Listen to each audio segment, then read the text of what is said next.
бірақ мысалы мен көрсетейін сізге, мен әкімдікте жұмыс істедім, білесіздер, Алматыда. Сол кезде енді мен саясаттанушымын ғой. Мен қараймын да, мәссаған, біз күнде конституцияны бұзады екенбіз. Қалай? Күнде апта сайын дүйсенбі күні таңертең аппаратқа болады. Әкім отырады, мына жақтан бүкіл әкімнің орынбасарлары, біз басқарманың басшылары отырамыз. Ана жақта кім отырады? ДКМ-нің басшысы, ДВД-нің басшысы, сот кімді шақырады? Қалалық соттың өкілін шақырады. Не орынбасары келеді, не аппарат келеді.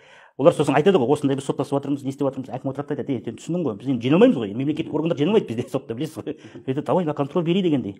Сосын күнде аппарат басшысы не жазады екен, факс жібереді екен, осылай әкімнің аппараткасына соттың кім өкілі келеді деп. Мен сосын кісіге кіріп айттым, сіз ана кісілерді шақырғанда факс жібермеңізші. Неге жібермеймін? Мен аппарат басшысы ретінде олардың бәрін келіп қамтамасыз ету керек.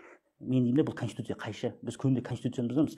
Неге десең, сот билігі ол дербес, тәуелсіз. Біз атқарушы билік оларға ықпал ете алмаймыз. Ал сіз қағаз түрінде ресми күнде конституцияны бұзғаныңызды дәлелдеп отырсыз деймін да. Ой, қорқып кетті. Ойбай дейді, шақырып алып, неге айтпадыңдар? Айтып тұрса айтып отыр. Енді оларға звондаңдар дейді да, жазбаңдар дегенде.